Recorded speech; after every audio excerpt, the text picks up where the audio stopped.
السلام علی سید الانبیاء والمرسلین وعلی آلہ واصحابہ اجمعین اما بعد فاعوذ باللہ من الشیطان الرجیم بسم اللہ الرحمن الرحیم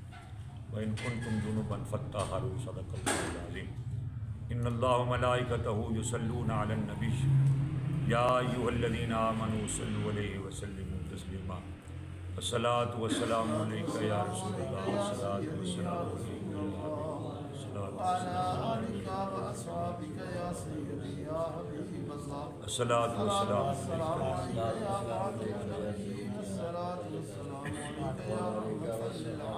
پچھلی 2-3 نشستوں سے یہ حیض اور نفاس کا بیان چل رہا ہے، اور فقہ جو ہوتا ہے یہ فقہ میں تفصیل سے ڈیٹیل ہوتی ہے۔ شریعت نے تو صرف اتنا کہا وَإِن كُنتُمْ جُنُبًا فَاطَّهَرُوا، اگر آپ نہ پاک ہو تو پھر آپ پاکیزگی حاصل کرو۔ قرآن نے تو اتنا کہا کہ بس خاموش ہو گئے، لیکن آگے پھر اس قرآن اور سنت کی روشنی میں جو فقہ ترتیب دی جاتی ہے اور اس کے مسائل نکالے جاتے ہیں وہ قرآن اور سنت سے باہر نہیں ہوتے۔ اگر کوئی آدمی یہ کہے کہ فلاں آدمی فقہ کا عالم ہے تو گویا کہ وہ شریعت کا عالم نہیں ہے، پہلے وہ شریعت کا عالم ہوتا ہے، پہلے وہ قرآن پہ پورا عبور حاصل رکھتا ہے، پھر حدیث کا مطالعہ کرتا ہے، پھر نبی پاک صلی اللہ تعالیٰ علیہ وآلہ وسلم کی حیات طیبہ کا، پھر صحابہ کے اقوال جمع کرتا ہے، تابعین،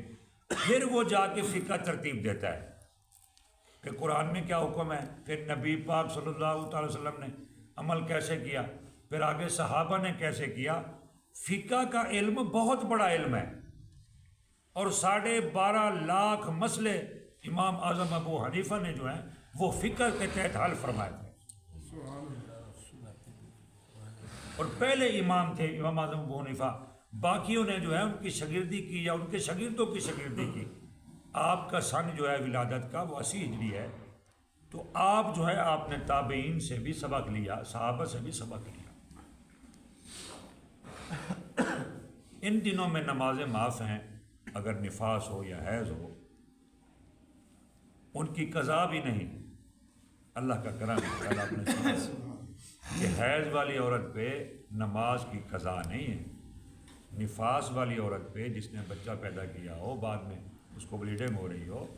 تو اللہ نے نمازیں معاف فرما دی، چونکہ وہ ڈیلی آتی ہیں، وہ اس کی زندگی میں بار بار آئیں گی، لیکن روزے معاف نہیں فرمائے۔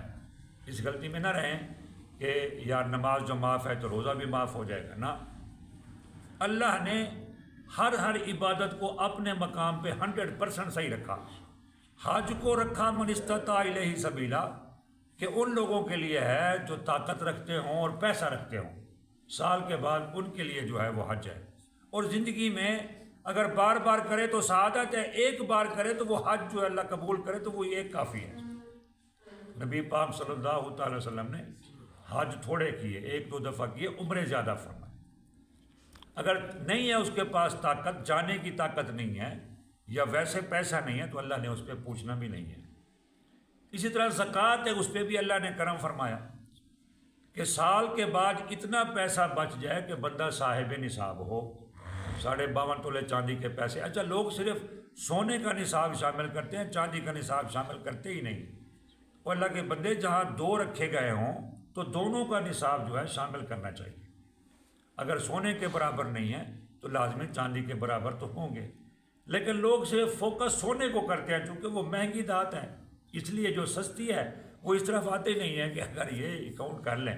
تو ہو سکتا ہے پیسے نکل جائے، پھر تو زکوٰۃ دینی پڑے گی، وہ اس لیے چاندی کا نام ہی نہیں لیتے۔ حالانکہ عرب میں کثرت سے چاندی پہنائی جاتی تھی۔ یہ سونے کا رواج ہمارے ہاں ایشیا میں زیادہ ہے، انڈیا میں، پاکستان میں، یا ہمارے ارد گرد جو افغانستان ہے ان ملکوں میں، لیکن باہر کے ملکوں میں اسے وائٹ گولڈ بولتے ہیں۔ اٹلی میں ہو، جاپان میں ہو، وہاں چاندی کا رواج زیادہ ہے۔ وہ کہ وہ شریعت کو نہیں مانتے، لیکن شریعت کا جو طریقہ کار ہے اس کو دیکھتے ضرور ہے کہ اس زمانے میں کیا ہوتا تھا، اس حساب سے۔ تو وہ سال کے بعد اللہ نے اجازت بھی دی، اگر پیسہ ہے تو ٹھیک ہے، ورنہ معافی ہے۔ لیکن روزے جو ہیں وہ سال کے بعد آتے ہیں، اللہ نے حیض والی عورت کو، نفاس والی عورت کو روزوں کی معافی نہیں دی۔ اس کا قرآن میں حکم ہے، مریض ہے، اگر بندہ مریض ہو تو یہ بھی ایک مرض کی ایک سمجھ لیں کہ جز ہے، ایک مرض ہی ہے عورت کو جو لاحق ہوتا ہے، مرض کی ایک قسم ہے۔ لیکن کچھ مرض ایسا ہوتا ہے جو سالہ سال چلنے والا ہو، کچھ ہوتا ہے جو چند دنوں کے لیے ہوتا ہے۔ تو نماز کی اللہ نے حیض اور نفاس والی عورت کو معافی دی، لیکن روزے کی معافی نہیں دی۔ مریض او علی سفر فعدۃ من ایام اخر، اللہ نے اس مدت تک چھوٹ ضرور دے دی کہ اگر آپ 8 دن 8 مہینے جتنا عرصہ آپ بیمار ہو، برا مسافر ہو، لیکن بعد میں روزے رکھنے، نمازیں وہ معاف ہیں، لیکن روزوں کی قضا وہ رکھنا فرض ہے۔ اسی طرح نماز کا آخر وقت ہو گیا اور ابھی تک نماز نہیں پڑھی کہ حیض آ گیا، یا بچہ پیدا ہوا تو اس وقت کی نماز معاف ہو گئی، اگرچہ اتنا تنگ وقت ہو گیا ہو کہ اس کی نماز کی گنجائش بھی ہو، لیکن اس کو چونکہ مجبوری ہے تو اللہ نے وہ وقت جو ہے اسے، لیکن جو ہی وہ نہائے پاک ہو حیض سے یا نفاس سے، تو پھر اتنا وقت اگر بچہ ہے نماز میں، فرض کرو ظہر کے ٹائم عورت نہائی، عصر کے ٹائم نہائی، یا مغرب کے ٹائم نہائی، یا عشاء سے پہلے نہائی، یا عشاء کے بعد نہائی، اتنا وقت ہے کہ وہ اللہ اکبر کہہ سکتی ہے تو پھر فرض ہے۔ یہ مسئلہ بڑا زبردست ہے اور بڑا اہم مسئلہ ہے کہ ہماری ماؤں بہنوں بیٹیوں کو اس حد تک تعلیم نہیں ہے، دین کے بارے میں اتنی انفارمیشن نہیں ہے کہ عورت ابھی نہائی ہے اور آدھا گھنٹہ بھی نماز میں پڑھا ہے تو وہ کہے میں تو چونکہ مجبور تھی، صبح تو ہو گئی ہے تو خیر ہے۔ اگر اتنا وقت ہے کہ اللہ اکبر خالی کہہ سکے وضو کر کے تو اللہ اس چیز پہ قادر ہے کہ اسے معاف فرما دے، لیکن جان بوجھ کر وہ غفلت کرے گی تو پھر اسی نماز کا حساب ہوگا۔ وہ مجبوری کی وجہ سے معافی تھی، جب مجبوری ختم ہو گئی تو اب کوئی عذر باقی نہیں رہا۔ اسی طرح نماز کے وقت میں وضو کرتے اتنی دیر تک ذکر الہی درود شریف دیگر وظائف پڑھ لیا کرے جتنی دیر تک نماز پڑھنے کی عادت تھی۔ یہ بھی ضروری ہے کہ ایک عورت نماز کی عادی ہے مستقل اور اس کے ساتھ یہ معاملہ ہے تو پھر وہ کیا کرے، نماز تو وہ پڑھ نہیں سکتی، لیکن اپنی عادت کو جو ہے معمول کو نہ توڑے،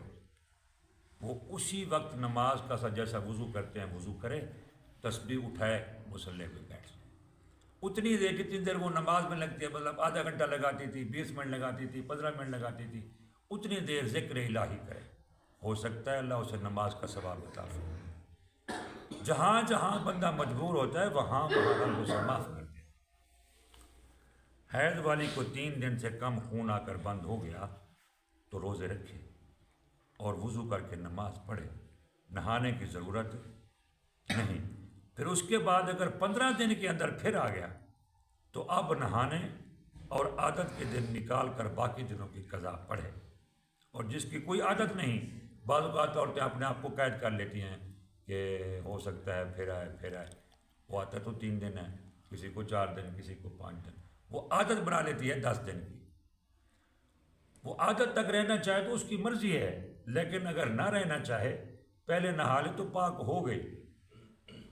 لیکن عادت کے دنوں کے علاوہ جو ہے وہ بالکل اس کو نہیں رہنا چاہیے۔ وہ مریض جو ہوتا ہے نا، اس کو مرض کی شدت کا خود کو پتہ ہوتا ہے کہ میری مرض کس حد تک بگڑ سکتی ہے، میں کس حد تک ٹھیک ہو سکتا ہوں۔ پھر جب وہ اپنی مرض کو سمجھتا ہے پھر اس حساب سے اگر چلے تو اس کی نیت پہ ڈیپینڈ کرتا ہے۔ فتویٰ ہمیشہ ظاہر پہ ہوتا ہے۔ اب ایک آدمی ظاہراً ٹھیک ٹھاک کھڑا ہے، ہمیں لگتا ہے کہ یہ بالکل فٹ ہے، لیکن اندرونی طور پر اس کو قطرے آتے ہیں، اس کو دانت ہے یا اس کو کوئی اندرونی پرابلم ہے، تو اس پہ مفتی صاحب یا شریعت کیا فتویٰ لگائے گی؟ جس کی کوئی عادت نہیں ہے تو وہ 10 دن کے بعد کی نماز قضا کرے۔ ہاں اگر عادت کے دنوں کے بعد ہے یا عادت والی نے 10 دن کے بعد غسل کر لیا تھا تو ان دنوں کی نمازیں ہو گئی، قضا کی حاجت نہیں، اور عادت کے دنوں سے پہلے کے روزوں کی قضا کرے،